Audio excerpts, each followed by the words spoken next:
ሰላም የተወደዳችሁ ባሳለፍነው ሳምንት የታችን ዘማሪት ብሩክታይት አሰፋን የጤና ሁኔታ ይዘን ወደ እናንተ መተን ነበር። በጸሎታችሁና በገንዘባችሁ ደግሞ ሰፖርት እንድታደርጉ ጥያቄ አቅርበንላችሁ ነበር። እግዚአብሔር አምላካችን ቸር ስለሆነ ጸሎትን የሚሰማ ደግሞም ሰምቶ የሚመልስ አምላክ ስለሆነ ሰርጀሪ ካደረገችበት ቀን ጀምሮ ዶክተሮች እንዳሉት ሳይሆን እኛም እንደጠበቅነው ሳይሆን በእግዚአብሔር ቸርነት አስደናቂ የሆነ ለውጥ በጤናዋ እያየን እንገኛለን። ለዚህ ሁሉ ደግሞ እግዚአብሔር ክብሩን ይውሰድ። በዚህ ሳምንት የተደረጉ ትልልቅ ተአምራቶች አሉ።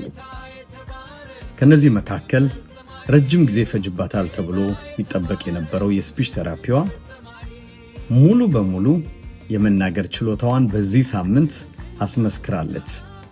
ይህን እንድታደርግ የረዳት እግዚአብሔር የተመሰገነ ይሁን።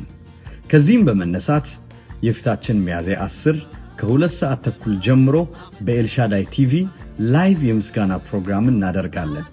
በዚህ ፕሮግራም ታዲያ ራሷ እህታችን ዘማሪት ብሩክታይት አሰፋ በራሷ አንደበት ያለፈችበትን ሁኔታ እግዚአብሔርን እያመሰገነች ምስክርነቷን ትነግረናለች። ሌላው በዚህ ሳምንት ያየነው የሚያስደንቅ ተአምራት የቅዱሳን ፍቅር ነው። በተለያየ ዓለም ሆናችሁ በጸሎታችሁ፣ በገንዘባችሁ፣ በተለያየ የመስጫ መንገዶች ፍቅራችሁን የገለጻችሁ ሁሉ እግዚአብሔር ይባርካችሁ ልንላችሁ እንወዳለን።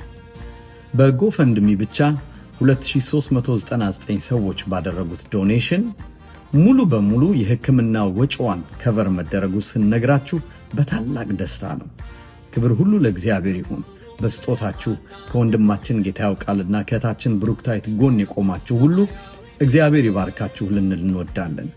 በመጨረሻም ወንድማችን ጌታ ያውቃልና እህታችን ብሩክታይት ላለፉት 40 ዓመታት የእግዚአብሔርን ቤት ሳይደክሙ ሳይታክቱ በታማኝነት ስላገለግሉ ለብዙዎች ወደ ጌታ መምጣት፣ መጽናናት፣ መባረክ ምክንያት ስለሆኑ ቴንኪው ለማለትና ራእያቸው ደግሞ ከዚህም በኋላ በስፋት እንዲቀጥል ምክንያት ለመሆን ይህንን ጎፈንድሚ ሊሚቱን ከፍ አድርገነዋል።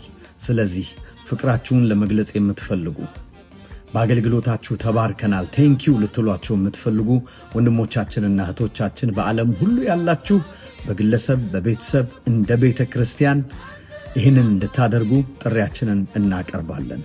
የፊታችን ቅዳሜ ሚያዝያ 10 ማለትም ኤፕሪል 18 በኢትዮጵያ ሰዓት አቆጣጠር ከምሽቱ 2 ሰዓት ተኩል ጀምሮ በኢትዮጵያ ያላችሁ በኤልሻዳይ ቲቪ እንደዚሁም ደግሞ በዓለም ዙሪያ ያላችሁ በዩቲዩብ እና በፌስቡክ ቻናሎቻችን አብራችሁን እግዚአብሔርን እንድታመሰግኑ የእህታችንን ምስክርነት ከአንደበቷ እንድትሰሙ ከወዲሁ እጋብዛችኋለሁ። እግዚአብሔር ይባርካችሁ። ለዘላለም አመሰግናለሁ።